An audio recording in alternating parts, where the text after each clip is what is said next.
Well, welcome to the Safe System Audit course. My name's Ken Beer. I'll introduce myself a little bit more shortly, and we'll find out who Loretta is. But let's jump into a bit of the admin logistics and running of the course. And I've asked Loretta to hit the record button, which she's done. And the reason we record these sessions is well, first of all, if you would like to go back and re-watch something, or we go through a case study or an example or the like, and you want to re-see that at some point down the track, you can dive in and go back to that point. Also, if you happen to have to miss a session, you can catch up by watching the recording. We'll explain a little bit about sort of the requirements of attending live sessions versus watching recordings shortly. You can see also there's a little content warning. We show some road crash scenes, nothing overly graphic, but I just wanted to flag that we do that to try to identify what went wrong, how we can stop it happening in the future, how we can lessen the severity of incidents in the future. Loretta, tell us who you are and what are you doing here? I am the training coordinator, and what I'm doing here is moderating. So I'll be in the background here, helping Ken out with questions, and just sort of keeping an eye on things. If anyone has any issues, I've already had an email come through. Someone's struggling to log in. So I guess if you can hear me and you can't see me, but I always say, log out, log back in. That's always the first point of call with technical issues. But always, just email the training email there, which has an arrow pointing to it. And we'll help you out. Any issues you have, email that training email address. They will help you. That is a very important address. But how do people interact with this? So on this webinar, Ken did mention earlier, so you can't speak and we can't see you. It is a webinar-based platform. You can use the chat function, which most of you have already this morning, so thank you. Chat function, when Ken asks a question, if your answers go in there, you can raise your hand if you really wanted to say something, definitely, and then we'll allow you to speak. And then there's the Q&A function as well. So if you're wanting to ask a question, please use the Q&A so I can track that. And then when Ken has a moment, I'll ask Ken that question. So I'll be in the background, monitoring the questions and answers that come through. There is a PDF of the presentation as well in the learning management system. So the LMS, we abbreviate that. So you can use that if, you can't see the presentation and your tech is failing, you can always, dial in and also, follow using the PDF. Okay, just to reiterate that, if you've got a question you want me to answer, put it in the Q&A. If you're answering my questions or you just want to make a comment or the like, put it in the chat. Also there, you can make sure you're chatting to everyone if you want everyone to hear it. If you did just want to chat to us, myself and Loretta, it'd be hosts and panelists. So for these sessions, you've got myself. I'm the Principal Engineer at Safe System Solutions. You've got Sam Paisley, Managing Director of Safe System Solutions New Zealand. And Sam will come in later on. Many of you probably know Sam. He's been floating around road safety in New Zealand for a very long time. You've got Max McCardle, my colleague, who will be stepping in for some sessions, and Fergus Tate, another person who's been floating around road safety in New Zealand for a long time from WSP, who will jump in. So you'll see their contact details. Please do follow up if we say something that you're interested in, or refer to a report or the like. Most of them will be in the learning management system, but you're welcome to follow up with us at any point. And the learning management system, as Loretta mentioned, Loretta will, at the end of the session, take you through the learning management system. But just at this point, I flag that you have to have access to this learning management system in order to successfully complete this course. You will not pass without it. So if you haven't logged into it already, I suggest you do so. And if you haven't received login and those sorts of things, email training at Safe System Solutions pretty quick, because you cannot complete the course without getting access. That's where we store all the assignments and the quizzes and those sorts of things that you need to do to pass the course. Okay, one other thing we've got, Wally the Wombat. This is Wally the Wombat warning sign. You have to keep an eye out for Wally. These little signs appear a number of times throughout each module. So a module being one of the sessions per day. And you've got to count how many times you see that symbol on a slide. And that will be one of those quiz questions that you're marked on. So this one doesn't count. It's just a demonstration one. But keep a track of how many times you see the Wally the Wombat warning sign. Now, I give out prizes. Now, you get prizes if you answer my questions. So usually it's if you're the first to answer correctly, or you put in really good answers. I'll give out some prizes. If you ask really good questions, if you volunteer for case studies, and if you get in a little bit early before each session, Loretta likes to run a bit of trivia and give out a few prizes just to incentivize you to get in a little bit early. And Loretta, how do these prizes get to people? Oh, well, the prizes are just behind me. So I'm not sure if you can see, little figurines here, Superman and Batman. That's what you'll be getting through the post. Good old snail mail. But no, you won't be getting those. You'll be getting some other prizes, but we will get them to you in your hands via the post. So Yes. that's once the course is finished. I'll keep track again in the background of prize winners. I'll keep track of everyone, and then at the end, once you've finished and successfully completed the course, that's when you'll receive your prizes. Great. Thanks, Loretta. Yes. So hopefully you might have got a little welcome pack or something like that. So it would be similar to that, but with some actual prizes that you've won. Okay. We have competency requirements for this course. So you need to attend 5 out of the 6 live webinars. Now, if for some reason you can't, attend more than, so you have to miss more than one, get in contact with training at safesystemsolutions.com.au and they'll help you out there. You need to complete the set tasks, but you also need to get 80% on all quizzes and assignments. Now, that sounds like pretty high benchmark. We don't shy away from that. You do have 3 attempts at everything, and you have one-on-one coaching available to you. So if you are struggling to understand a concept, or you have a go at a quiz or an assignment or something and you really don't do well, take up that one-on-one coaching. Just shoot an email through, request a Teams meeting, and we'll have one of our very experienced safe system auditors catch up with you and really talk through the principles and ensure that you understand it, and ensure that you get up there and have built that competency up to that 80%. I always say, if you don't pass this course, I fail the course as well, because I haven't taught you the concepts well enough. So I really do encourage you to take on that one-on-one coaching at any point if you're struggling.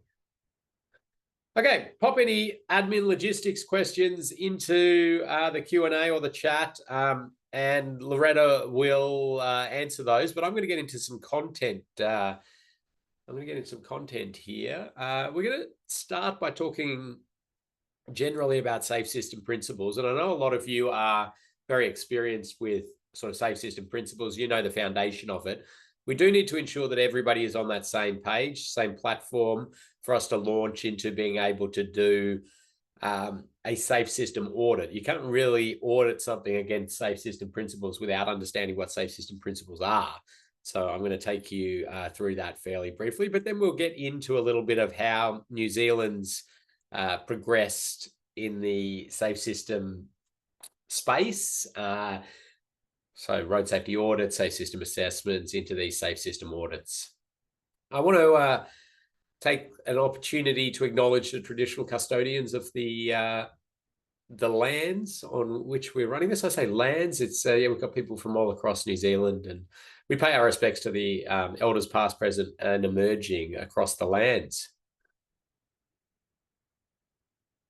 Okay, so, oh, well, first of all, there's a Wally. That's all the help you're going to get from me. Wally count is 1. Keep an eye out for Wallies. The safe system, this was a very, very early diagram. One of the first that Austroads had put out. Austroads is the Austroads is an organisation owned by the road authorities. So Waka Kotahi owns part of Austroads, I suppose you could put it that way, but it's essentially contributing so that we don't do the same research, everybody doing that. You can sort of pool money and get one done. But so back in the day, Austroads was working on the idea of the safe system from Europe and trying to create an Australian, New Zealand version of that. And this diagram was produced, and right in the middle of this, you can see human tolerance to physical force. Now, what an interesting place to start with the design, management, and operation of a road transport network. Talking about the biomechanics of injury and the physical force a human body can handle. It's a concept that maybe a lot of people are more comfortable with now, but certainly back then it was just blowing people's mind that was a central starting point. Actually, just to start the prize giving, Loretta, I think if anybody can guess and tell me what year these discussions were happening at an Austroads level, I'll put it this way. What year did New Zealand first adopt the safe system? Now, you're not being marked on anything that happens in the live courses. You're only marked on stuff that happens after your quizzes and those sort of things. So you can just happily have a guess here. You won't lose any marks, and we'll give it to the person who goes the closest. So I'm seeing lots of guesses coming in. This is good. So this is, yeah, New Zealand sort of thinking, how do we approach road safety? What should we do? What is this policy position? What is this philosophy? And Loretta, I'm going to let you dig back through those and find who was the closest to 2004 was the year. So I'll let you dig back. I'll sift through, but I don't think we had a 2004, but I'll get the closest. Closest wins. So it's 2004, and yeah, it's blowing people's mind that we're starting with human tolerance to physical force as a central component of road design, management, and operation. And then you can see 3 elements around that. We've got the vehicles that are being driven. We've got the roads and the roadside design and the like. And we've got the speed it all happens at. And a circle was drawn around that. And essentially that was the safe system. And at this point, sort of the room splits, and part of the room says, yep, good, that's the system. Now we just work on those elements and we try to adjust them, taking into account human tolerance to physical force. And then another group in the room say, hang on, I think we've forgotten a critical element of this system, and that's the user themselves. Surely they have to be safe. And then the debate really started to happen. And part of the group said, well, they're not going to be safe. They're not. They're going to do stupid things. They're going to make mistakes. They're going to fail. We have to create this system that counters that is impenetrable to humans and all of their quirks and ridiculousness.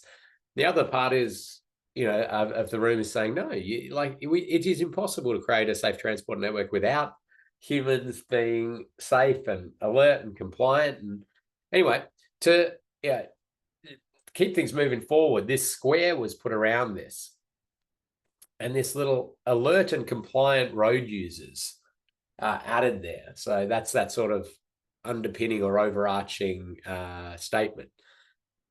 Now, that didn't last too long, really. So that was crossed out after a couple of years, and it was really crossed out because of that. that just reinforced traditional road safety thinking, which is to say humans need to be alert and compliant and act perfectly all the time, and that's how we get a safe transport network. And the reality is humans will not. They will fail. They will fall asleep. They'll drop their coffee in their lap. They'll be distracted. They'll be a young male and take risks. I mean, these are absolute guaranteed things that are going to happen. And our job as system designers is to create a system that is designed for that to happen and it not result in death and serious injury. That is the fundamentals of the safe system. So lots of new diagrams were produced after that one really didn't cut it. And you can see, probably you can recognize some New Zealand ones in there. Different ones have popped up. Everybody's circle seemed to be the way to go. But I'll use this one, which is one that New Zealand has been using. And I'll just briefly run through some of the fundamental principles. So you see the principles around the outside of this. And I present on the safe system around the world quite a bit, and I do like to use this one due to some very well thought through wording on a couple of the principles.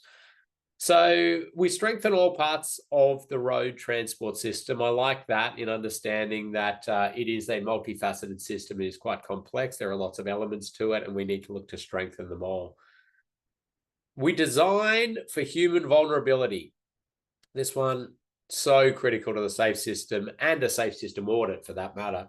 But if you are a road designer or you've been involved in road design, you're probably very comfortable with design criteria, like a lighting level at an intersection. You know, you might need V4 lighting at the intersection, or flood drainage levels. You might need a 1 in 100 year, you know, to cater for 1 in 100 year. We need to start thinking about human vulnerability as a design parameter. It's a critical design parameter. And we know enough now generally about the speeds, the angles, the forces that the human body can handle, and we need to design things within that. We'll talk a lot about that because that's essentially one of the main components of safe system auditing. We have a shared responsibility. This is a misunderstood principle of the safe system, in the sense that people say, okay, so that means that really drivers and walkers have a responsibility. So if things go wrong, you know, they should have done something about it. It's actually, the origins of this are to push responsibility to us. And I say us as system designers. I don't mean road designers only. I mean, that's part of the system. I mean, policymakers, you know, vehicle manufacturers, fleet operators, road designers, the whole sort of system of things, rather than the individual road user. Our actions are grounded in evidence and evaluated. That's so important for road safety, because everybody who uses the road network, or most people who use the road network, feel some sort of expertise through experience. And I have no doubt you've heard that many, many times, as I have throughout my career. If somebody starts their letter or their comment with, I've been driving for 40 years, or I drive 70,000 kilometers a year, or whatever it is, I mean, that's them saying, I have lived experience in this, in what we're talking about, and so thus I know what the issues are. Well, they don't, right? I mean, they have their own experience, but they are not a statistical like, they are not statistically relevant. Your own experience is not statistically relevant in what we do. And it's a very hard thing for people to understand, that, you know, because they feel something, it may not be the case. We'll come back a little bit to that as well, but it's an important one for us to understand. And it's actually really hard as a road safety professional to step away from your personal experience if the evidence is showing something different, or the research is showing something different. I mean, the classic, and I'll talk about this later, is something like an advanced driver training course or something like that, where people learn how to get out of high-speed skids and high-speed braking and those sorts of things. And people who have done that say, well, that's what I haven't been involved in a serious crash, and it's because I took that course. No, it's not. I mean, the evidence around that worldwide, very good, shows that anybody who does those courses is more likely to be killed or seriously injured on the road. It's just that you as an individual, the probability of all of that is so, skewed and low that you will not recognize it, but you feel that that's something that you did and has kept you safe. So you really do need to go back to evidence on some of these sort of things. This is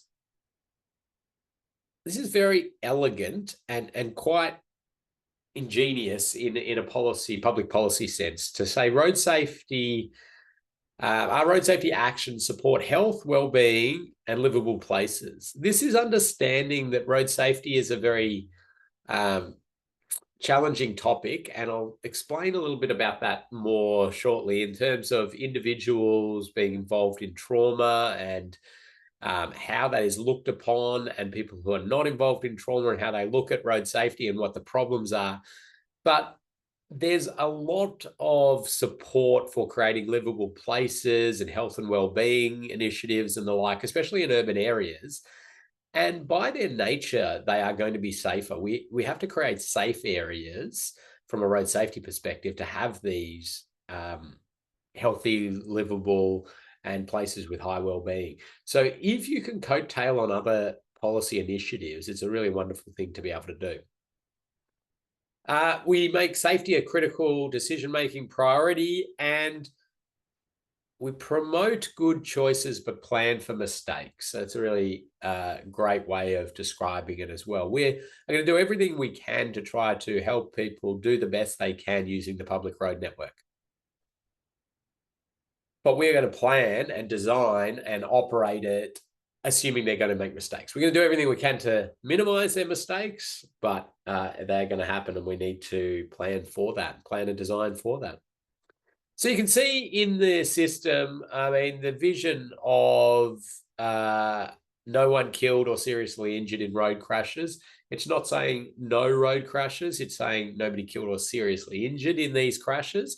So it's almost an acknowledgement that crashes will still happen. We're just going to manage the energy in those better, so people either walk away or just have minor injuries. We're going to try and lessen the amount of these, but we're going to manage them. You can see there we've got infrastructure and speed management, and they are very interlinked. We've got the vehicles, we've got road users and their choices in there as well as an element. We can still do more to improve that. System management, which is good overarching stuff.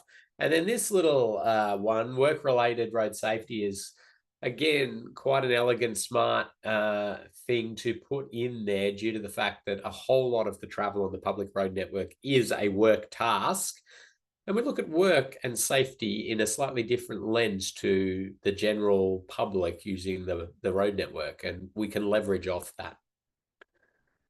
In fact, I want to dig into that a little bit, and I want to just explore this little scenario, which is out of transport and jumping into manufacturing, and it's around safety culture.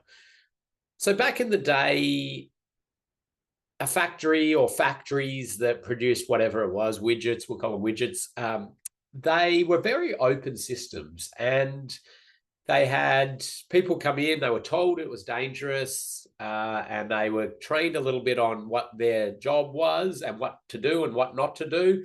And you saw, kids cleaning, and you had other workers, and they'd go have a few beers at lunchtime and come back in, and they'd be using the system. And they were clearly told it was dangerous and what to do. And then they were told that safety was their responsibility.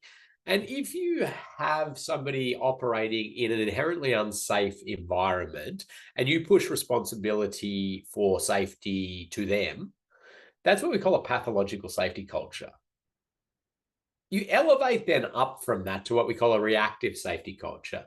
And so that's essentially in the factory setting here, in the manufacturing setting, it's where you identify machines that are ripping kids' arms off or that have crushed people or the like, and you say, well, we probably need to do something about this machine. We put a guard on it, or we need to, block it off, put it in its own room, or whatever it is. So you're going along and solving that. That's reactive safety culture. Then the economists get involved and they go into a calculating safety culture. And that's essentially where you look at the whole factory or the multiple factories and say, well, yeah, all of these times that the machines crush somebody, we have to shut the factory down while we clean everything out, and it stops our widget production. We also then have to pay some money to the family of the people that have been killed or lost limbs or the like. It's actually quite a drain on the finances of our factory and the amount of widgets we can produce and sell. So we could actually do some investment in improvements in safety, which would result in more widgets being sold. And let's calculate and work out what's a good investment in order to get more widget production, and let's just find that right balance. So maybe if we invest £30,000, pounds back in these days, it will return us £90,000 over the next 10 years in terms of increased widget production, and they come up with a benefit cost ratio of 3. That's a calculating safety culture. Where we move to and what we want under a safe system is a proactive safety culture. And that's essentially saying we need an extremely high level of safety, and widgets can be produced within that envelope of safety. And if you exit that envelope of safety, widget production stops until that is brought back in check. And then you need to invest heavily in the maintenance of that safety culture. It doesn't, and by that I mean the culture. So you need to invest in maintaining that safety culture, but also any equipment and assets that you have associated with that. So, of course, you've now been thinking about this for the public road network as well. Where do we sit? Certainly, we have pathological elements of the public road network. We essentially hand licenses to young people, tell them it's highly dangerous out there, and you have to act responsibly, and you have to keep yourself safe. Okay, that's like classic pathological safety. We do reactive, of course, when there's fatalities or serious crashes or clusters of crashes. We look at them and we try to rectify what we can. There's a lot of calculating, a lot of benefit cost ratios being done, a lot of transport economics, understanding what's the best investment. There are elements of proactivity, and they are drifting into the management, design, and operation of the transport network. We're seeing much better things happening. We're seeing things like new roads with continuous road safety barriers being installed along them. We're seeing lower speed limits in some areas proactively, so not waiting for crashes to happen, and sometimes they're not subject to a traditional BCR analysis, but we're able to push those forward. So, how you'd have to sort of say it's some sort of spread. I don't know. I can do a bit of a bell curve, but yeah, we're really wanting to push this up much further and get lots and lots more proactive stuff happening. Okay, so I say quiz time here. This is not, again, you're not marked on this. It's just a little something to get you interactive. Something should pop up on your screen. It's got one question, which is really going to try and unpack your understanding of the core of the safe system. I talked about some general principles and, see how you go in understanding that one. So that's the first question. And then the second one, we haven't talked about at all. It's asking what speed Usain Bolt crossed the finish line in kilometers per hour. So just have a go at those, just to get you going. It should be on your screen now. Don't worry if it hasn't popped up. As I say, you're not marked on this. This is just to get you engaged. So which of the following is not a key principle of the safe system? And it's slightly worded a little bit different to the way I I had the diagram up, but seeing if you sort of get the concept of the safe system.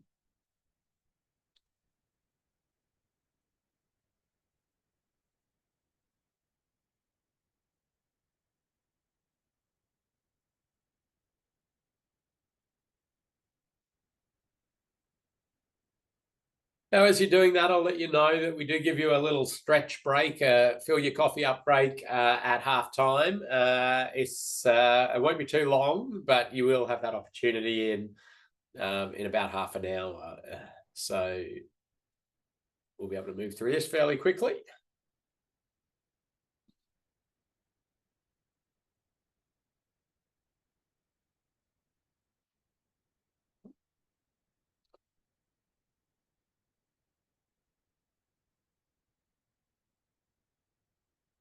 I'll give it 5 more seconds. 5, 4, 3, 2, 1. Okay, let's end that. And let's have a look at what people are saying. So, all right, the majority of you are saying aim for no mistakes on the road. That's not a key principle of the safe system. That's right. I mean, fundamentally, we are not going to achieve that, right? We should be thinking minimize and manage. So we're not going to ignore trying to make the road environment easier to navigate and clearer and the like, but we need to understand that mistakes are part of human behavior and they need to be managed. And okay, pretty close one there, between 34 and 44 kilometers an hour. And the correct answer is 44 kilometers per hour. Usain Bolt crossing the finish line. So maybe some of you did back of envelope calculations and didn't account for the fact that you had to accelerate up. So 44 kilometers an hour. Why on earth am I asking that in a safe system audit course? Well, I want you to imagine, and I've probably told some of you this many times before, but I want you to imagine parking a Toyota Hilux at the end of Usain Bolt's lane. And he runs down there at 44 kilometers an hour and then bang, he hits that. 44 kilometers an hour. Is he going to survive? Well, the answer is yes. He's built like a fridge, so he's going to survive a fair amount of force.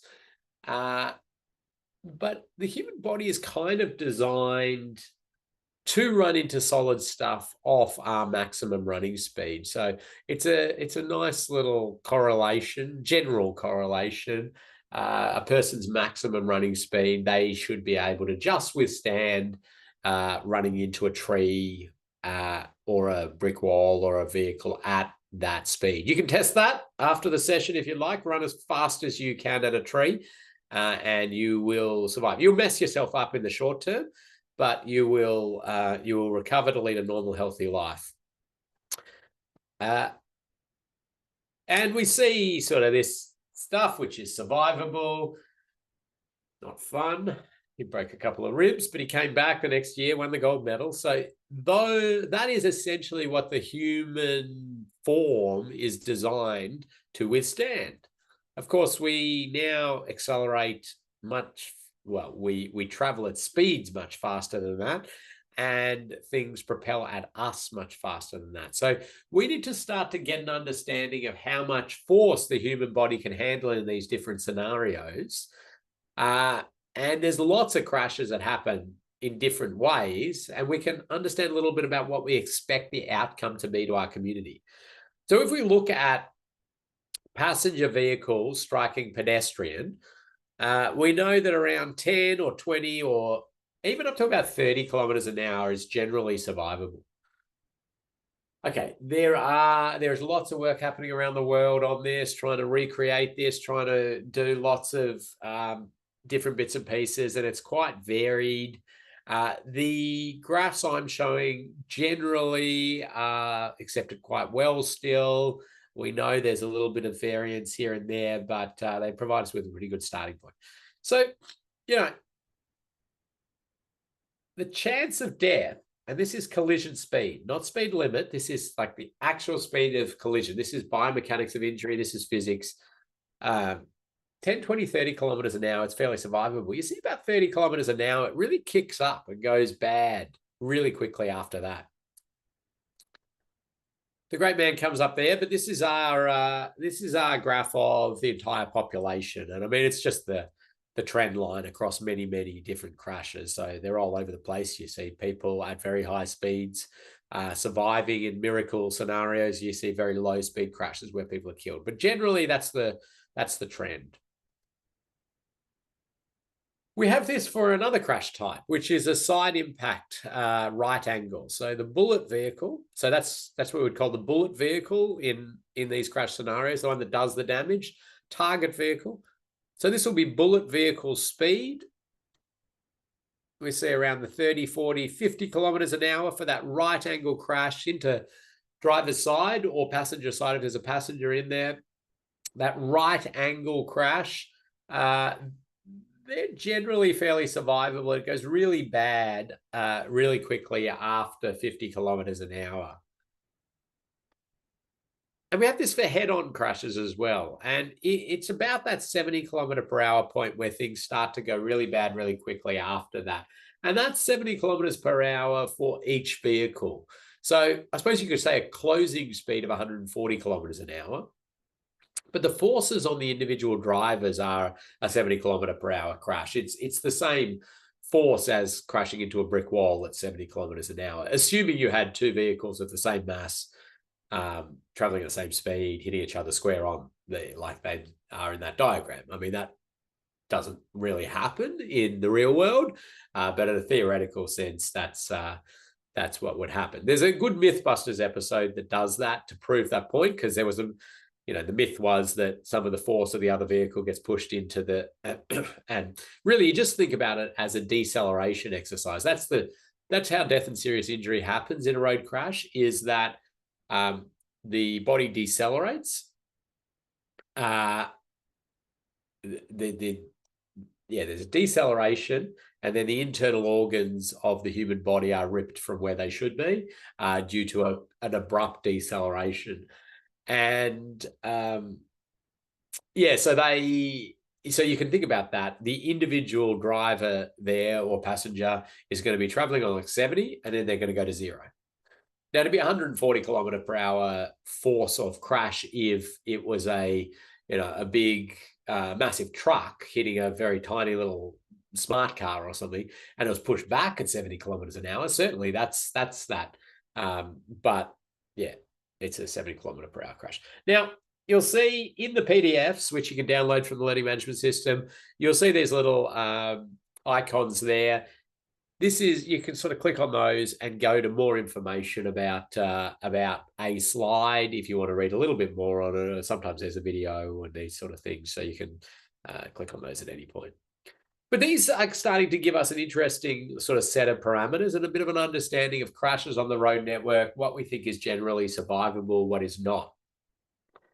And if we sort of do a little spoiler of what's coming up in some later sessions, in a safe system audit, you are going to be required to actually quantify what you believe the outcome of a crash you're predicting is. So you're going to be imagining a crash happening. You're going to look at a design, or you're going to look at the existing road network, and you're going to say, oh, okay, I could see maybe somebody will miss this sign and they will enter the intersection and be struck.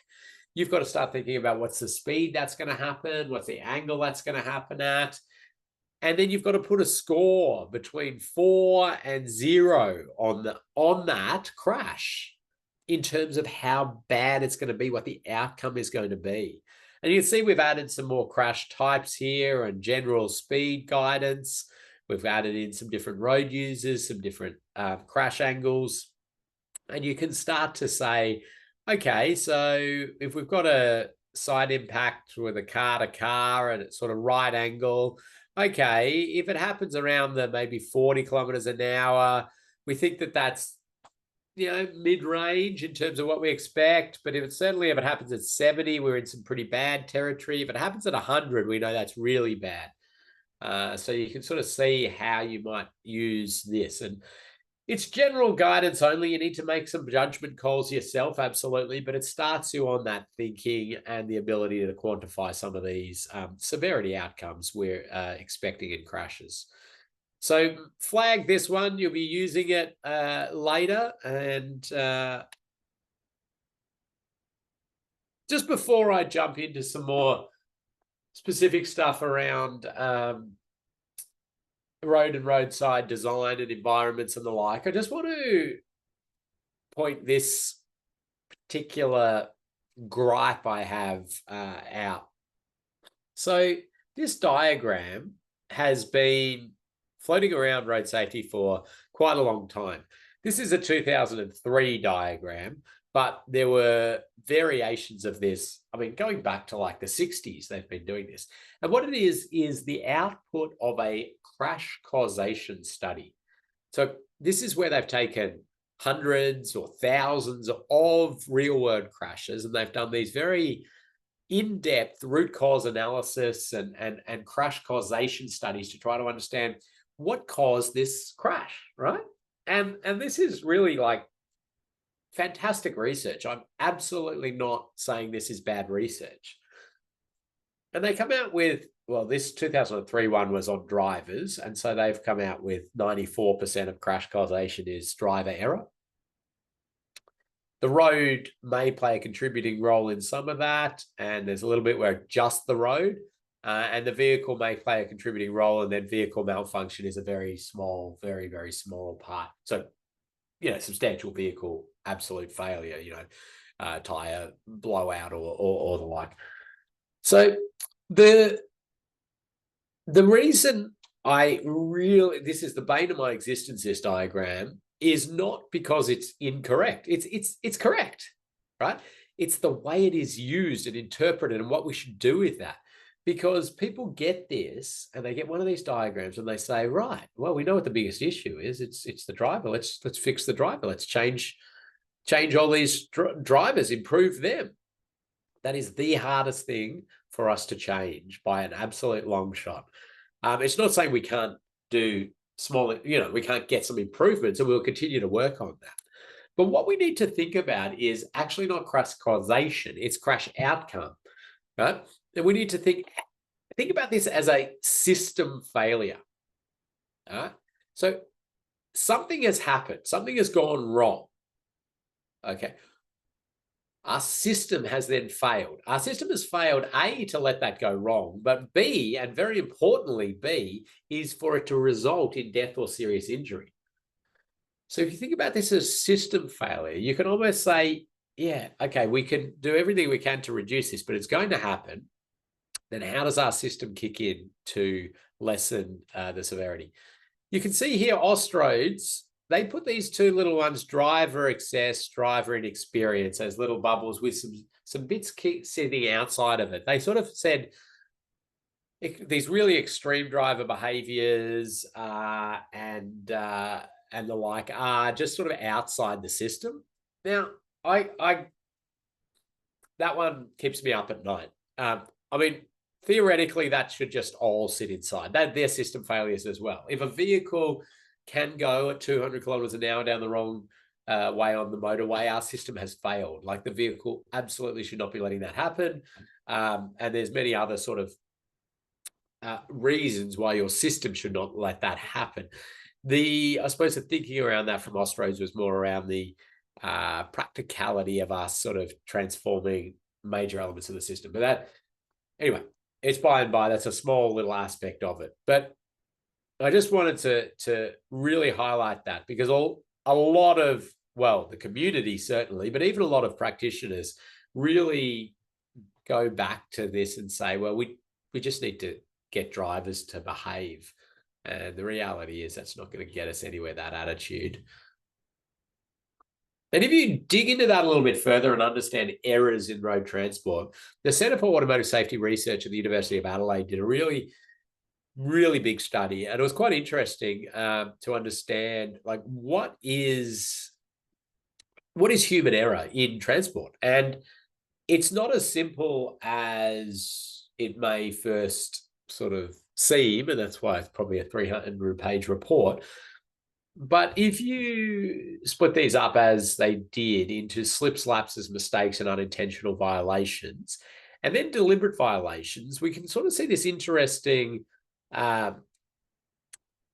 understanding of crashes across Australia and New Zealand. Like they did quite a big study.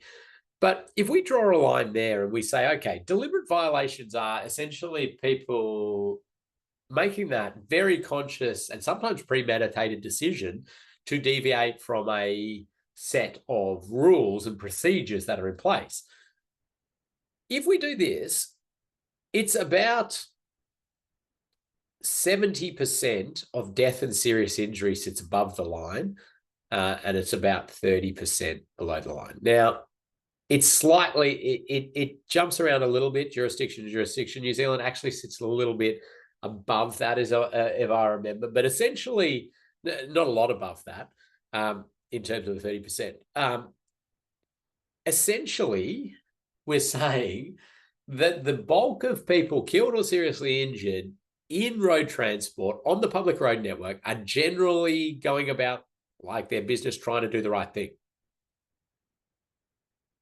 Okay, 30% or maybe a little bit more, 30, 35% or something around that are like people doing really like doing inappropriate things like boy racing or these, you know, hoon activities or these sorts of things. Now, this one becomes really challenging and problematic. This one is just a system, like they're both system failures, but this one is like we can alter our system around this, and we should not have our community be A, involved in crashes, but B, have them result in death or serious injury. This one is a challenge in a practical sense for us to alter. I was involved in a big Australian study called Repeat and Recidivist Road Safety, or Repeat and Recidivist Road Offenders. And that is trying to understand, you know, why we're seeing such behaviors and then repeat behaviors by some people. There's a really good statement in that said, people drive the way they live. And I think that's a really important statement to understand, that this is more than just a particular road design, operation, management. This is a societal challenge that we have for 30%. It's a big number, all right, but it is not the majority. The media will make out that this is it. They'll make out that's our road safety problem. I mean, they had very juicy stories when you have the ice addict who's, you know, speeding through a residential area and hits some. It's big news story, right? The one where the person driving home from their brother's wedding falls asleep and drifts off the road and hits a tree, it might get a little bit, run off road crash, somebody was killed. It doesn't generate that, major story. And it's quite interesting as to why that is, but I won't get into that. That's a whole risk perception thing that'll take me 2 hours on its own. Anyway, I just wanted to note that because some people really focus their attention and they actually step back and say, well, we can't do anything about it. And I feel that they're more thinking down here than they're thinking up here. Now, Loretta's appeared. That must mean somebody's got a question. Yeah, just a quick one, just to clarify, does DD sit under deliberate violations? Okay, so I assume that's drink driving. So yeah, in the report there are some calls made. So yeah, high-end drink driving was certainly in there. I think they made a call on the sort of very low range, so just slightly misjudging that. But there's a whole lot of things in there exactly as to where they drew that line that are very interesting. The core principle I want you to take out of this, though, is that there's a lot of death and serious injury to people generally, like all of us, who are just, trying to reasonably use the road transport system, have human failures that you'd expect everybody to have at different points along the day. And the outcome of it is death or serious injury to themselves or others. I mean, that is manifestly just, it's disproportionate in terms of small mistake, something that everybody will make, resulting in this absolutely horrific outcome. Okay, we might take a little break a little bit early because I'm going to get you to do this little activity. It's just trying to ensure we're all on the same page of thinking about, okay, we had a particular way we looked at road safety in the past. The safe system approach is trying to be a bit more forward thinking. We're trying to move ourselves along a bit, alter the way we think about things. We're going to do this little mix and match exercise, but I'm going to give you a good sort of 6 minutes on this, and that's your chance to pop some answers in, but then also fill your coffee up and have a stretch. So the way it'll work is that a poll will shortly pop up on your screen, and you're just connecting the traditional approach to what we are now trying to move towards under a safe system. So from victim blaming, maybe we're going to, maximizing safe mobility, or maybe we're going to another. So you can do it by just clicking on it.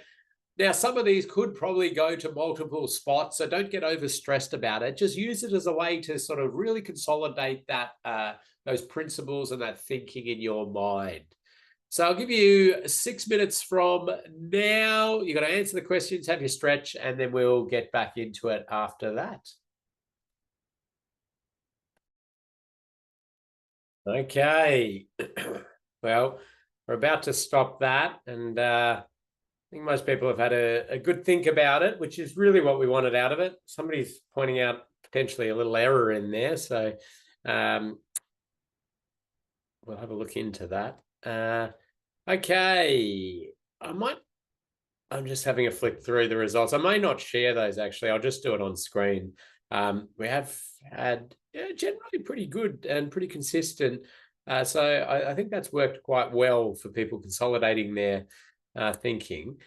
This was from an Austroads bit of work, but the idea of victim blaming, and that was essentially like, people didn't think about it as victim blaming, but essentially it was, where you are really trying to find fault in the human in any way you could, and then say that, well, that is the cause of the crash.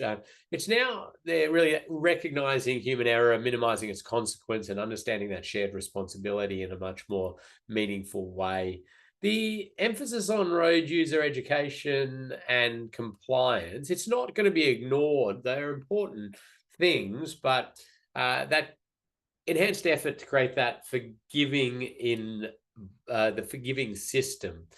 So crash reduction, we're thinking still we want to reduce the number of crashes if we can, but we need to enhance our focus on the consequence as well, and especially the severe injury minimization.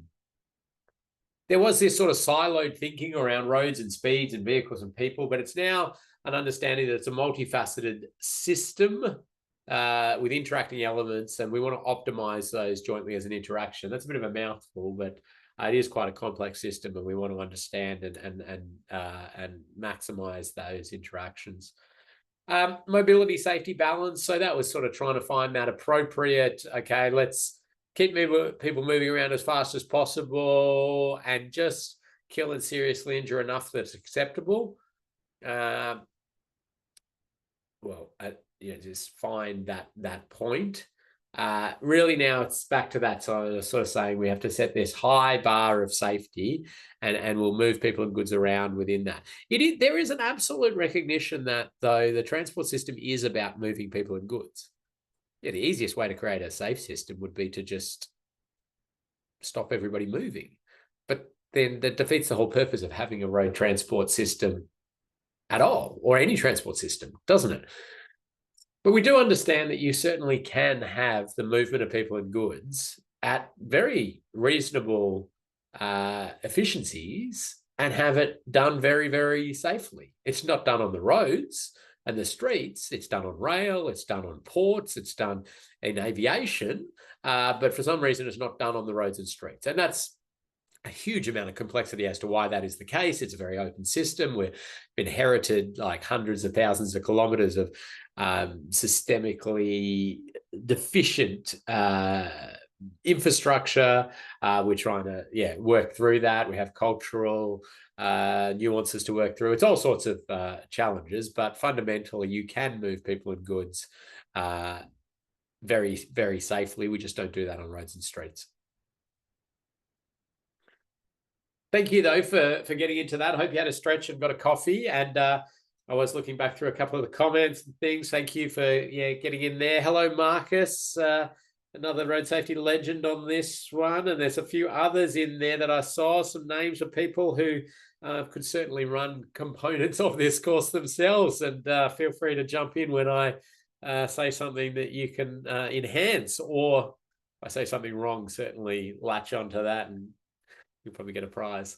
Let's have a look at this bit of the road network. So this is a wire rope safety barrier system in a flush narrow median, fairly newly installed, all looking very nice. Nice new line marking and some audio tactile edge line, center line. All right, this I think I've got another picture of this bit of road. Do I? Let's see. Yeah, there's another bit of it. You can see it's got that barrier there. It's what we call a 2+1 road. So it's got 2 lanes going in one direction and 1 lane going the other direction. And then maybe 1 kilometre or 1.5 kilometres or 2 kilometres down the road, it'll just swap as to which side of the road gets that overtaking opportunity.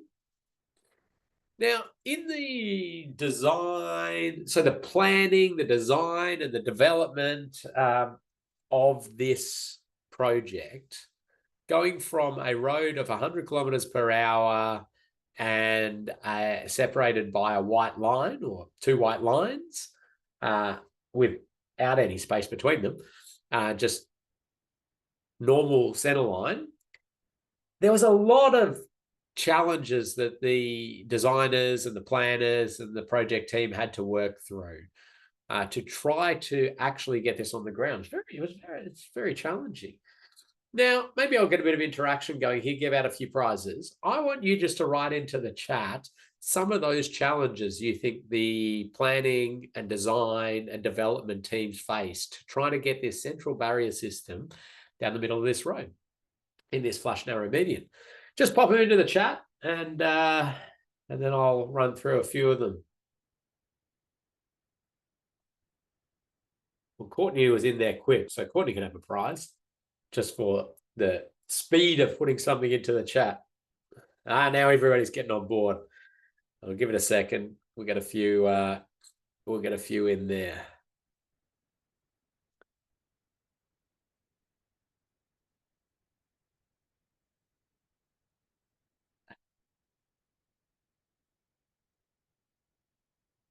Okay, well, I'm starting to see some really great things coming in. So Courtney started with availability of space, and I mean that's a sort of, it is a fundamental one, like how much width have we got, how wide do we make this central area, and the like. So Dion's gone turnaround spots. What a excellent one, prize there, certainly. Because that's right. If there's an access point or a side road and a vehicle, if there was an access point here, for example, there's not obviously, but if they wanted to turn right, well, they can't turn right. There's a barrier in the way. So they're going to have to go down the road and turn around at some spot. How does that all work? Sight lines, another great one there. Mid up. I'll give a prize there. So sight lines, there's multiple sight lines to think about with these central barrier systems. We've got sight lines coming out of access points. If there is a break, we're blocking sight lines there. We've got forward sight lines. So if it's going around a curve or something like that, can you see anything that's lying on the road or the like? So yeah, you've got to work through a lot of that. Josh, prize there, wildlife, first one to say that. Yes, that certainly came up. So this one is in Australia, although New Zealand's got these sorts of systems certainly going in and challenge it around. Is it going to trap wildlife on the road?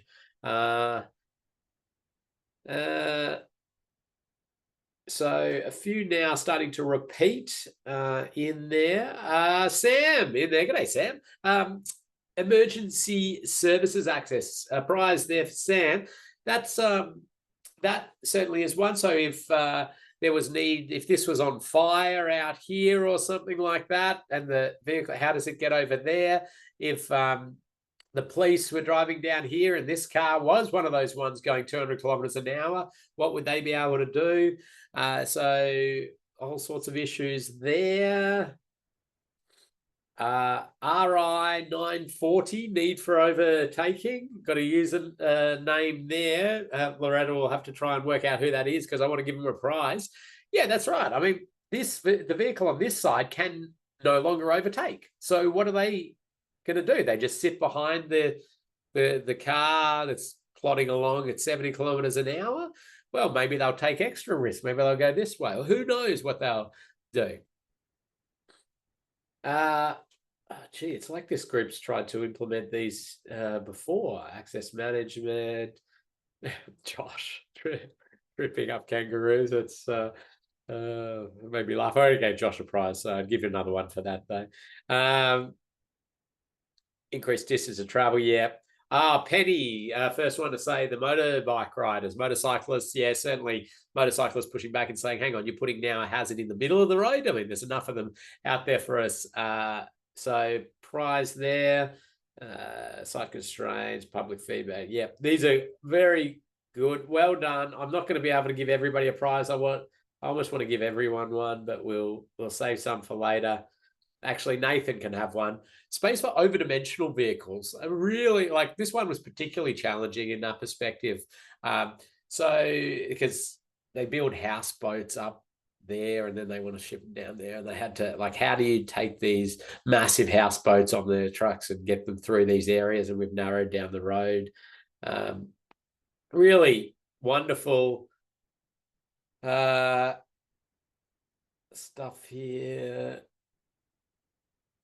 Ooh, a social license to install, selling the story to stakeholders in public. Marcus, it's going to the cause and the fundamentals of why we can't get some infrastructure. And they give Marcus a prize for that. There's so much I want to unpack in that statement, but again, keep moving through my content. But that is really good to see so many identification of some of the challenges. And the reason I bring this one up is, yeah, that's a good little exercise to understand some of the challenges of implementing new public infrastructure. But this is a change to the way that we have designed roads for just ever, basically. I mean, the change is not something that the public's quite, they don't like change in any manner. And our job is to lead some of these safety improvements. Now, one of the things that when we have a design like this, we might do in the past was a road safety audit. Okay. Now, a road safety audit, we'll get into a road safety audit, a safe system assessment, and then the safe system audit. But a road safety audit at its core was an identification of risk associated with new infrastructure projects. Okay, so when in the past you were asked to undertake a road safety audit of a job like this, you would go through and identify lots of these challenges that have come up. That is your role. And then you would risk rate them. There are lots and lots of these in there. And so what would happen is that a road safety audit would land on the desk of the project manager and often the director of that area or whatever it is. And it looked really high risk, this project, because it was just risk after risk after risk after risk. But nowhere in that report was any quantification of the inherent improvement in safety we would see from an installation like this. That is not the mandate of a road safety auditor or audit team. That's not what they're there for, right? That's not what they've been asked to do.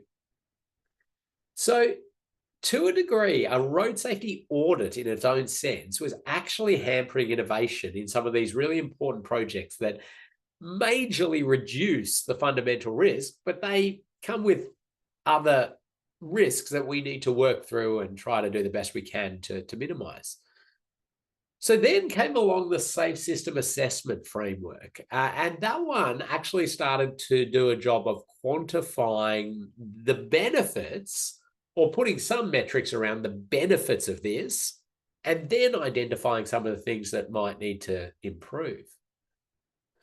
So those were two processes that were ticking along. And then New Zealand has in recent times combined those together. And I think that's a really wonderful outcome. There's a few little tweaks that might need to happen with the way it's playing out, but generally it's really wonderful because when those things that you've identified are identified, they're all really worthwhile things to work through. Okay, we're at least seeing it in the context of the massive improvement in road safety we're going to get from separating high-speed traffic using something other than just a white line and hoping that everybody acts perfectly all the time.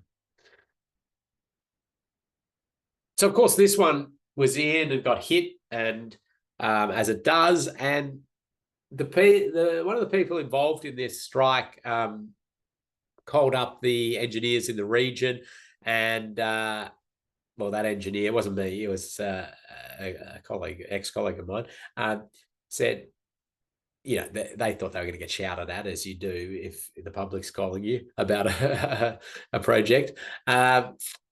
But the person said, I just wanted to, thank whoever, put that barrier system in, because pretty sure it saved my life. And anyway, that engineer was smart enough to get the comms team involved and create a video. Now we popped that video into the learning management system. It's worth watching.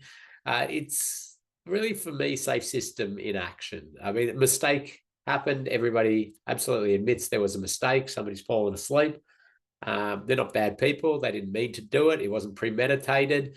And instead of it resulting in death, which it would have if there was no barrier system in place, it just resulted in property damage and some maintenance works. I mean, that is safe system in action. So if we just jump through a few of these other elements of the system to contextualize road safety a little bit, before we spend the next 5 modules really honing in on infrastructure and speed predominantly. Like, yes, we will think about road user behavior and the like, but safe system audits really are concentrating on the infrastructure and speed, understanding the way humans are going to use the system, but really trying to focus on what we can alter in the infrastructure and the speed.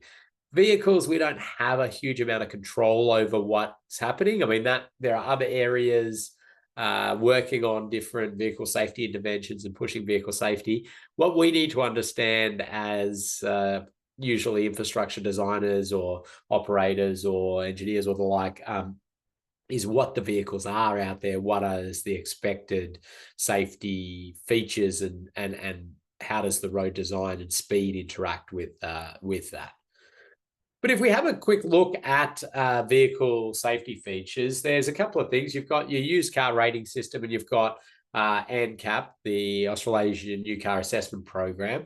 Those are slightly different entities and different beasts in terms of their star ratings. And New Zealand certainly has an interesting fleet of vehicles, considering you get a lot of secondhand vehicles imported, there's a lot to sort of unpack with that. But some key fundamentals for us to understand as we do safe system audits is that the vehicles are, even the best vehicles, are very limited on their ability to withstand or absorb or manage energy. Okay, they're doing a much better job than they used to, and they will continue to improve, but we're talking some very, very challenging physics.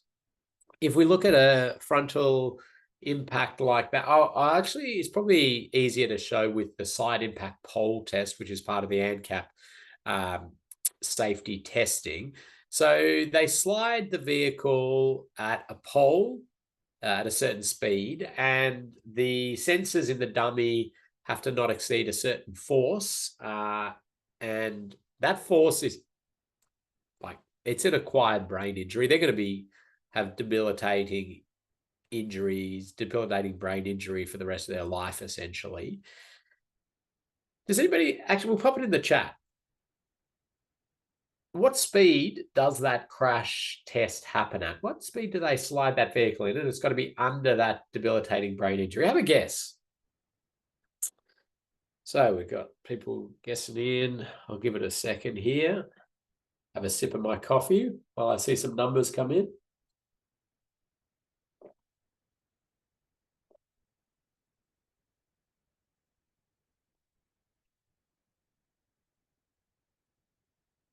Okay.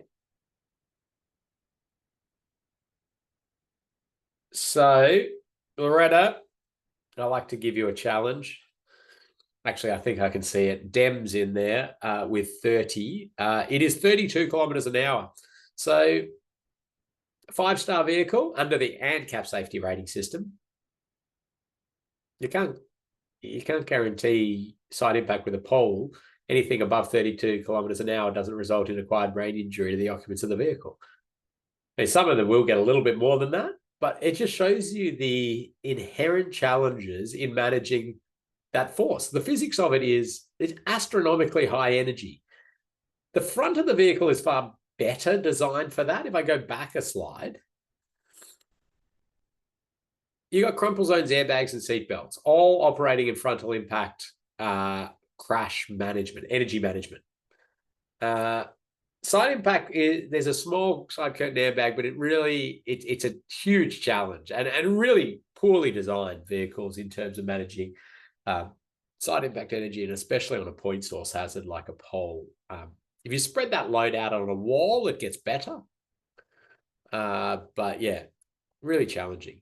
One of the things that's really good though, and we're advancing a little bit more in vehicle design and a lot of these safety metrics is around not just protection of the occupants of the vehicle, but protection of what the vehicle may hit. So certainly the ANCAP rating system has testing for pedestrians or cyclists.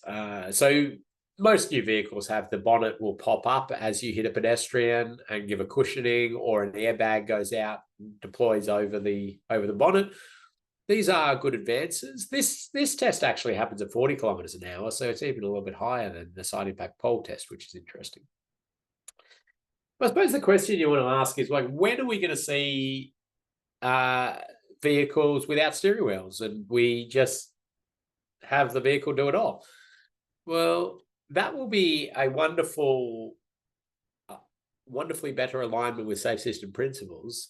I mean, the core of, if I go back to that 90 to 94% of crash causation is driver error or road user error. Yeah, we'll see a lot of that eliminated if we get the drivers out of it. The reality of this is it's a long way away. Okay, we see things pottering around. We see YouTube videos of San Francisco driverless taxis and these sort of things. But yeah, to get the technology that we're all comfortable with, change the legislation that associates around this, to then actually get your fleet to change over is a huge, like, it's sort of, we're talking 30, 40 years at least before we're seeing a reasonable saturation of the New Zealand vehicle fleet with this sort of stuff. And there's all sorts of complexities associated with that. So there's analysis done all the time about whether you can just stop building this expensive infrastructure and just start buying up people's bad cars, crushing them and giving them really new advanced cars. That never, well, at this stage, that is not the correct economic investment. But we also know that ways to leverage off and try to get more people into these vehicles. Some of these investment schemes can assist in different circumstances, but there are 5 levels of autonomy. It's not like we're going to go from the old Datsuns to this straight away. You sort of see this filtering in. There's a lot of vehicles these days that like let you pretend you're driving. I mean, you are driving, but then when they believe there's a need to, like these are, they're braking by themselves. They automatically take over. And yeah, that one, that's funny where the leg comes off the pedestrian and people laugh and see it as a failure. Well, I mean, it's a success in the sense that that vehicle saw a pedestrian, slammed on the brakes and hit it at low speed rather than continuing through it. The driver did nothing in any of these scenarios. So we will see a lot of this reduction in the energy of crashes and the like. Hey, Ken, can I jump in with a question? Yeah. It's a random question. Do you think governments should step in to better regulate the design of safe vehicles, limiting speed, breath tests, cameras that check if drivers are distracted, etc.? All seem very achievable things that will lower the number of people getting hurt. Companies know what to do, but they might feel they cannot pass that cost on to customers.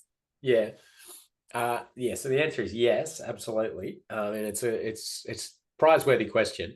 The fundamentals are that we have extremely unsafe vehicles, or the potential to be very unsafe. We continue to pump them into the public right now. It's absolutely unacceptable. But it is a huge challenge because this is just like the auto industry. I mean, it's massive. And when you think about New Zealand, it's a tiny little minnow of a market associated with that, as Australia is for that matter. And so, how do you influence it? If I go back to the New Zealand safe system diagram and we talk about workplace safety, this is one of the reasons why it's so, I suppose, it's smart to do it this way. The first thing I'd do is say to any business fleet, why have you not got these features added to the vehicle? It's reasonable in terms of cost, and they are absolutely things that can be implemented very easily. Speed limiters, monitoring, all of these different features. Like, that is something absolutely that can be done, and that will then start to filter it into the fleet. It's an easier way to get it happening because of all of those other complex challenges associated with government doing that. And, if government pushes a little bit too hard on some of these things beyond what the public's ready for, and that social license to be doing things that we were sort of talking about before, you see push back of the pendulum sometimes, and you're certainly in the thick of that a little bit with your recent government changes and some things that have pushed the pendulum back. Now, you need to be a bit, I suppose, crafty to a degree, not in a sinister way, but you need to be a little strategic and thoughtful in how you navigate some of this stuff through.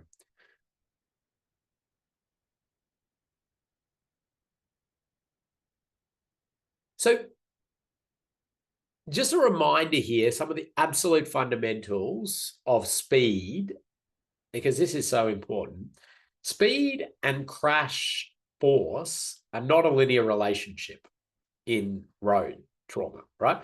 So the easiest way for me to explain this is if a vehicle is traveling at 60 kilometers an hour and something appears 45 meters, so I don't know, somebody steps out from behind a car or something like that at 45 meters, the driver will see that, process that information.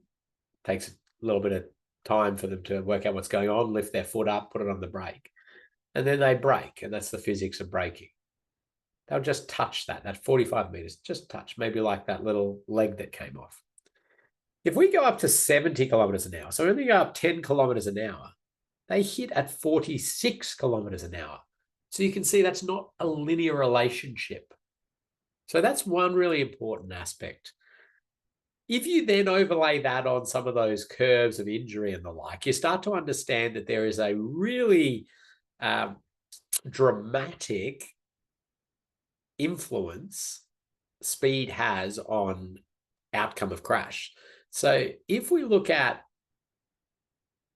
fatal injuries, we see a fourth power relationship between speed and the chance of fatality. It's a third power relationship for serious injury. Now, that basically just means that small changes in speed up will have significant increases in the amount of death and serious injury. The exciting part is small changes down have significant drops in death and serious injury. And of course, this is macro stuff. You want to be thinking about this site specific, but overall, this is very, very solid research from around the world. And it just comes out over and over again that we see dramatic reductions in death and serious injury associated with getting operating speeds down pretty much across any road environment.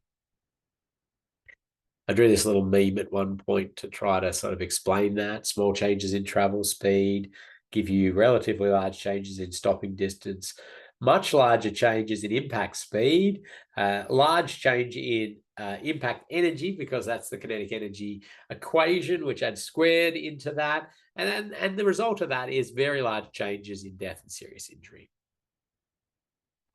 And in updating the Austrade's Guide to Road Safety Part 3, which is speed and speed management, a couple of years ago, we added in this diagram just to remind people, like, it does not matter what your vehicles are, your road are, and essentially what your road user is under some criteria. If you know how much force the human body can handle and you filter it through an appropriate speed, you have a safe transport system. And that's really how you should be thinking about things. What do we got in terms of the vehicles and the road and roadside environment? And then expect road users to make mistakes, but be in some, maybe wearing a seatbelt and these sort of things. Then work out what speed that can all happen safely at. I do remind you that though we can achieve safe speeds through infrastructure and or speed limits, it's not all about that black number with the red circle around it. We need to think about the infrastructure we provide as well.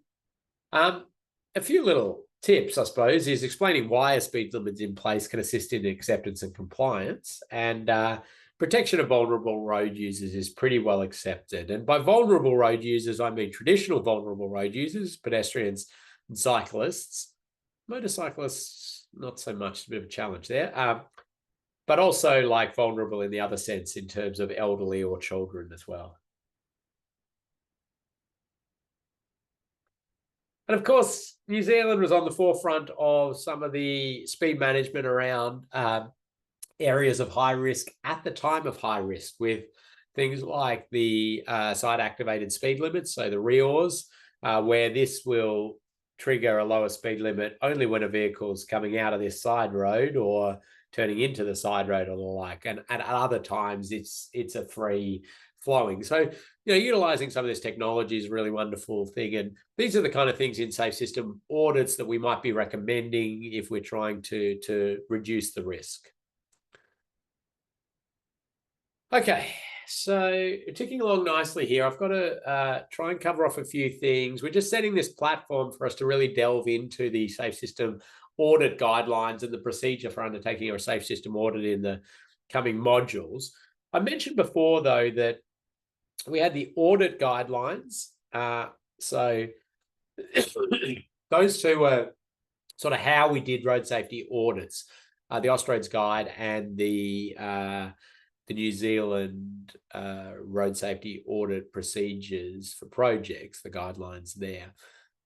Then there was the Safe System Assessment Framework document.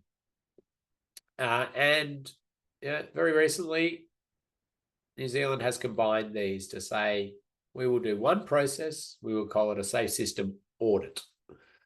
And it will combine both a safe system assessment and a road safety audit in the one package. So that's sort of how it is. You essentially do a safe system assessment and a road safety audit. There is some efficiency to be gained through this, but there are some really great assurances that are added by combining these processes. Other jurisdictions do it by doing safe system assessments at early stages of projects and then doing audits throughout the rest of its life, or doing both as separate exercises at different stages within a project. But we'll be talking through safe system auditing. But if you were ever asked to do a safe system assessment or a road safety audit, you will also know how to do that by just taking that one section out of a safe system audit. Hope that makes sense. So let me just put a couple of misunderstandings. So first of all, I've used the term audit, or the New Zealand government has used the term audit. Okay. Audit conjures up this image of often financial auditing or the like, where somebody checks for compliance with standards. Yeah. Have we met every standard? And if not, our audit says, here's an issue. Well, a safe system audit is not like that. Okay, that might be part of what you're sort of doing, trying to understand, does this meet standards? But we certainly want to look for things either that meet standards that we are concerned about that could cause death and serious injury to our community. Could be things that don't meet standards that we think will cause death or serious injury to the community. Could be if there are things that don't meet standards, but we don't think that they're going to cause death or serious injury to the community, that's not part of our safe system audit. It doesn't need to be. The reason for this is that standards don't necessarily equal safety. Okay, somebody's probably done some thinking in the development of standards and guidelines around safety aspects of it, but they've also probably had to think about many, many other things: cost, community acceptance, constructability, the list goes on. And safety has been one aspect of it. So a lot of standards have an inherent risk associated with. Sometimes a standard or a guideline was never thought about in the context it's being used or proposed to be used. And so that can present other safety issues. Sometimes you can take two things that are absolutely within standards or guidelines, plonk them on the same area, and combined they cause a risk, a hazard to road users. So you can't say, yep, I've met standards, everything's going to be safe. And the safe system audit process is a really good way to check this. So I'll give an example here of a vehicle that has left the road, entered the median of a fairly new motorway, breached the barrier system, and struck the gantry here. And the driver's been killed, so a tragic incident here. Now, everything met standard. I mean, that was a barrier that met standard. It was offset. Standard was met. The deflection, the barrier system to the gantry met standards. They'd done length of need calculations. Everything everything met standard. You would absolutely give it a tick. But somebody in our community has been killed as a result of this. And dare I say that it could have been even a lot worse with that gantry.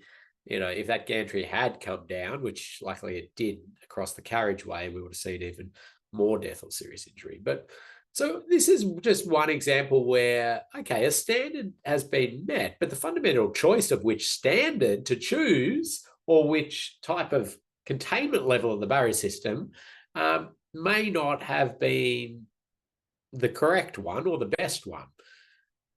So a barrier system, even a test level 4 barrier system, for example, is only tested to a vehicle like this, a 10-ton vehicle. Now, I don't expect you as safe system auditors to immediately know this, and you can certainly look these things up, talk to barrier experts if this job you've got has barriers in it. But I'm using it just as an example of where, we don't expect that barrier system, even though it meets standards, to contain a vehicle this large.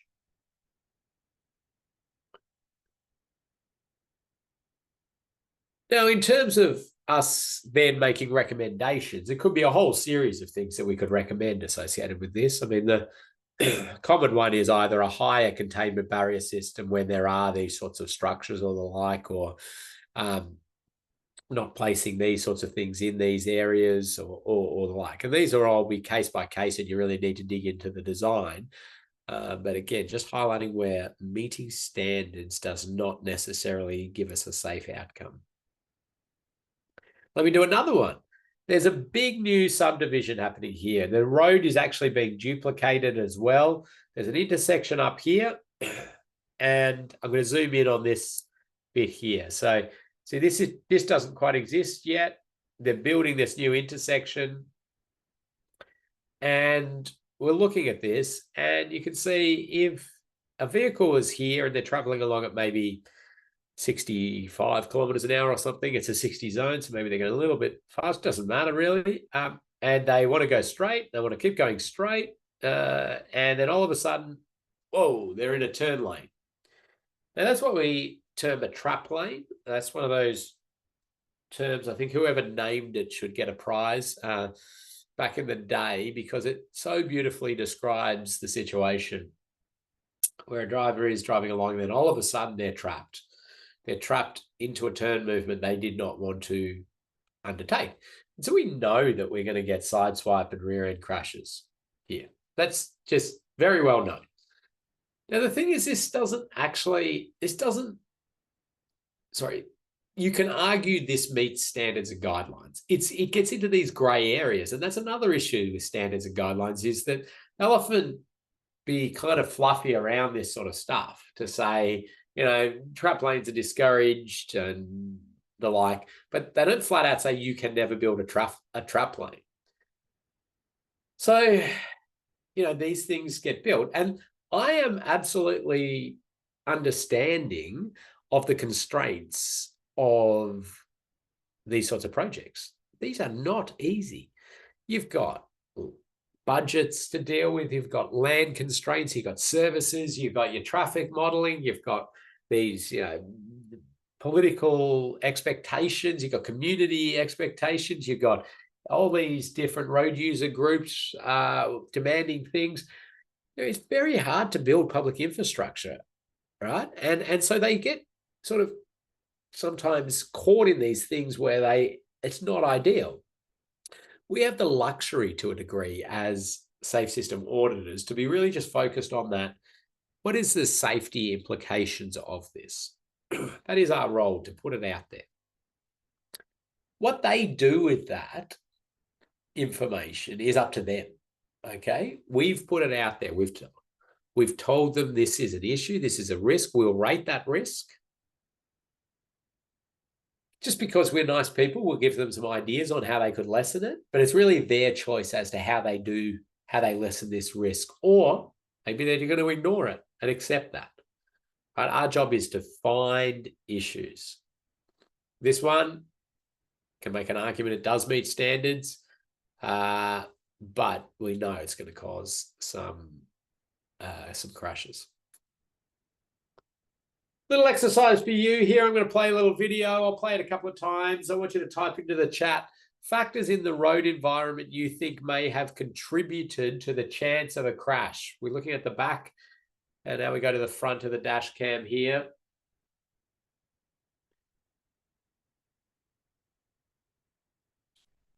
So hopefully that streamed through for you. So what factors in the road environment do you believe could have caused or contributed to this crash? What the road environment, the infrastructure, the road design, and the like, what could have contributed to this road crash?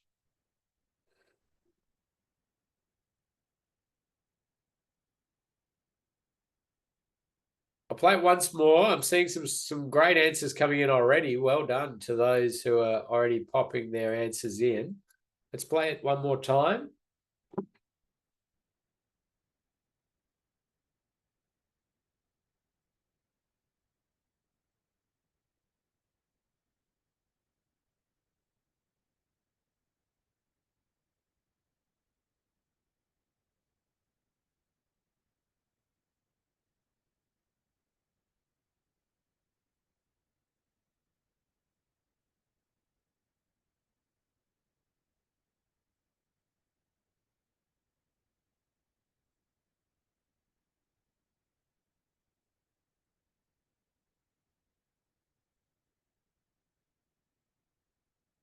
Oh, sorry.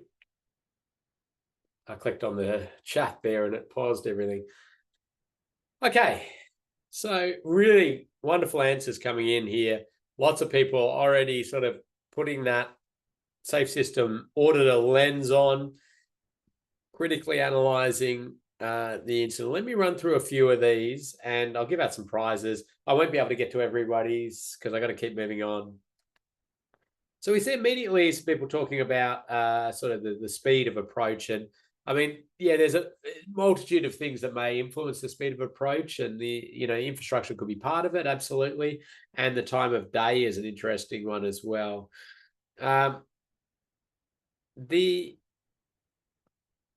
already, yeah, so Courtney and Praveen have both sort of talked about this see-through effect in different ways. I'm going to give Praveen a prize there for calling it the see-through effect. Courtney, you already got one earlier, but you're on the right track there as well. This sort of see-through effect and the influence of lighting columns, power poles, and the like on a straight-through road alignment will give what I would call a visual deceit, or we call that in road safety engineering often. Visual deceit is this overarching term where the road geometry and infrastructure around it can deceive the driver as to the priority at an intersection or the alignment of the road or the like. And this is a really interesting one where we see a little bit later on here, we've got lots of people talking about lack of warning, signs being blocked, and these sort of things. They are all things that we would absolutely look at as part of a safe system audit and the like, but the geometry of a road sort of trumps signs and lines. It's the big fundamentals, and we often put signs and lines and things up just because we haven't been able to get that right geometric design, or the infrastructure is sort of not sufficient. So that see-through effect is something really, really interesting. I'm just going to scan through here. So we've got some interesting ones on sight lines. Bridge M can have a prize there. I mean, those would be interesting to look at. What is the sight distance at the intersection or the like? Understanding that.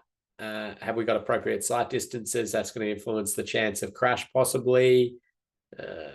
Lots of good answers here. Lighting's an interesting one. Sight lines. Yeah, I like the sort of one on the road is wide. I lost who said that. Maybe Loretta will find that one.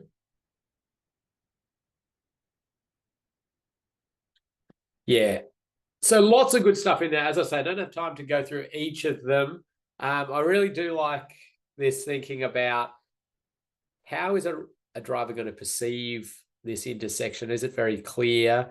And then, if we've got this straight see-through effect, have we done everything we can to either eliminate the see-through effect or lessen the chance of it happening through really great advanced warning and the like? But you'll notice there we're talking about the chance of crash here.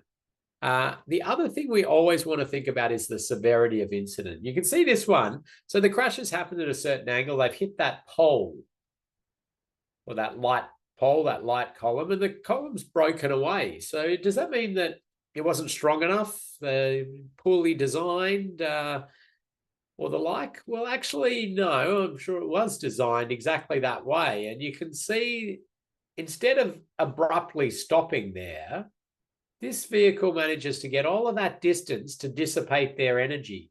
And that is going to be a huge saving in terms of that black car's occupant, in terms of the chance of death or serious injury for them. In fact, they get out of this car and they walk around after it. Had that been a rigid pole, they certainly would not have been getting out of their car.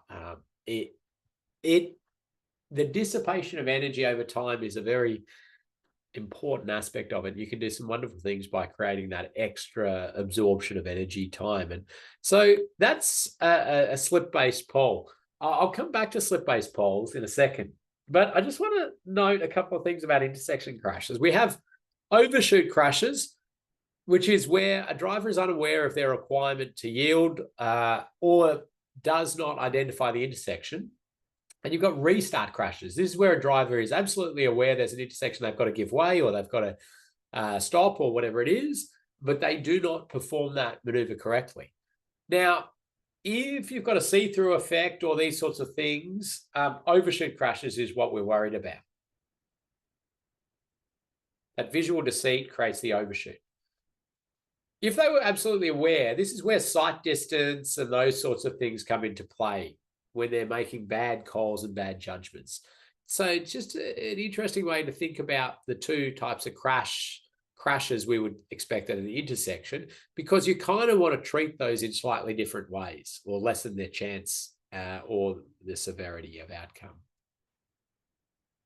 Okay, so we're trying to find these crashes before they happen, and we're trying to lessen the chance of them happening through changing maybe the alignment of the road, offset T's, or providing more warning or the like to stop people overshooting. But if we also want to think about, okay, the crash is going to happen, can we lessen the severity of that crash? So slip-based poles are a pretty common one. I mean, that's essentially the shearing plane of the light pole, so it'll break off on impact. It's, you know, the wind load and everything's held up by some bolts, and there's a shearing plate in there. There's an example of one up near New Plymouth, and you can see it's sheared off and it's really shot away. It would have been hit with some speed to get up there. But as a safe system auditor, and Loretta, I think you were going to ask me a question, which I'm going to cover shortly. So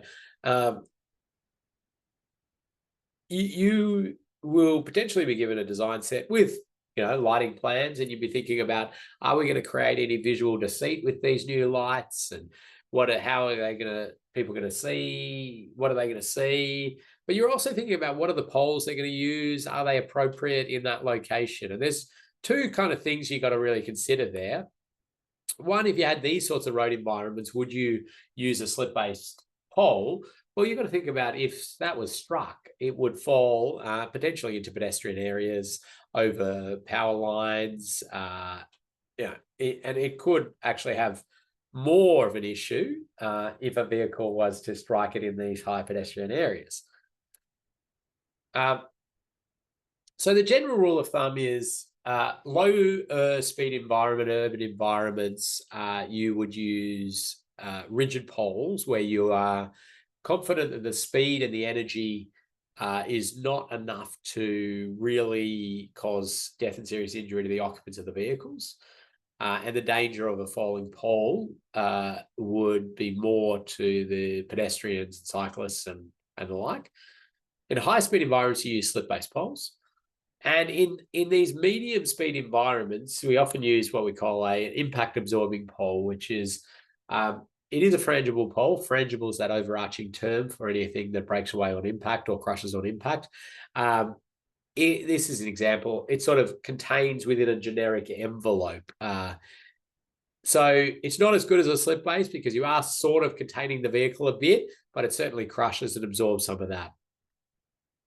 So as safe system auditors, we're, you know, looking for opportunities to lessen severity, but we're also thinking about other implications of these crashes.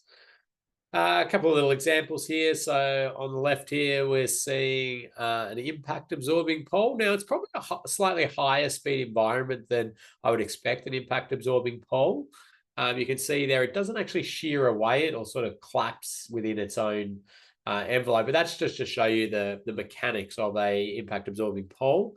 If we then watch the other one here, you can see this is certainly a slip-based pole. You can see it comes out and it, you know, drops, and you wouldn't want pedestrians or anything in that area, but in those sort of speed environments and major traffic routes. There's Max, one of our safe system auditors. He's measuring the height of the shearing plane of the slip-based pole. That's another one for your post-opening audits and the like, just to check that they've installed them right. If they're too high, vehicle snag on them. If they're too low, it's not the worst. They just don't function and shear at quite the right forces. So think about where they're going to fall. Think about their use. Think about their height. There's a lot of things there for you to think of. I'm just trying to sort of demonstrate that we're not just looking at the chance of that crash, the see-through effect, the sight lines, the signs, and all of that, which you nicely did, but also thinking about the severity of the crash when it happens. What angle will it happen? What will they strike? How rigid are things? Lots of stuff for us to think about.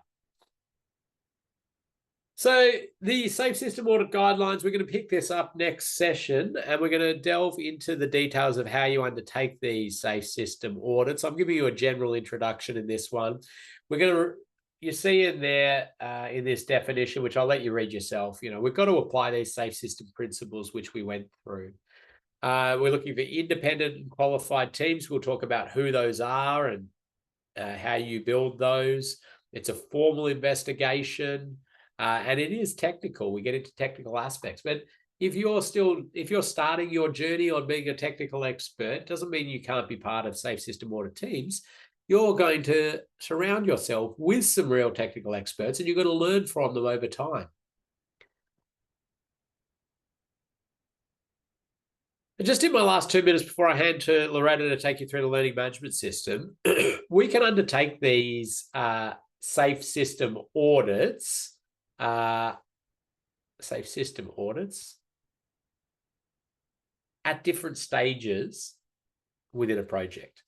We can do it early when there's concepts in the preliminary design or the detailed design. We can do it just after it's opened to check everything was right. The roadwork stuff is slightly different in New Zealand. It's under a different process. I mean, theoretically, you can do it, and it is sometimes done in New Zealand at that roadworks construction phase, but these are the really common ones that we see when you would inject that Safe System audit. So early feasibility concept stages, big planning, you can really look at that, undertake this Safe System audit process.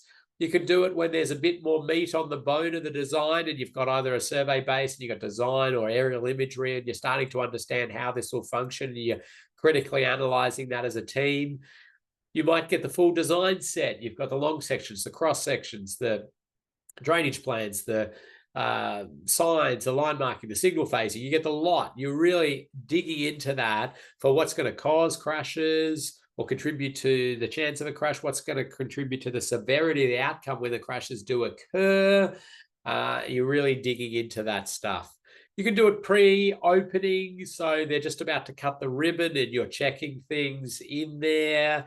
Or you can do it at a post-opening stage, which is quite common because not too many road projects really have that. No traffic, cut the ribbon, and then traffic. Most of them are done in a more brownfields environment. You can see here one from Auckland there, where they've got the left turn and a straight here. That's not going to be a great scenario. These are sometimes the things you might pick up as they're just recently opening and they've missed something, and we can play a little bit of a role in assisting there. That shouldn't ever have happened through any of the surveillance and the like of the job, but we will be another check in that process. I'll talk to you a little bit later on about thematic audits where you might be asked to do a specific cycling audit, pedestrian audit, or motorcycle audit. There are some specific additions to the process we're going to go through as part of that. I rushed a little bit at the end there, but I need to leave Loretta time to take you through the learning management system. Over to you, Loretta. I'll just see if anybody's got any questions. Otherwise, we'll be picking this up in module 2 anyway. Thanks, Cam. I'll just share my screen.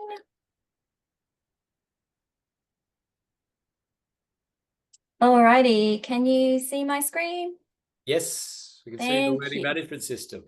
Excellent. So I know a couple of people had a little bit of trouble logging in, but I've sent them details. So with the learning management system, if you haven't received an email, check your junk or spam folders.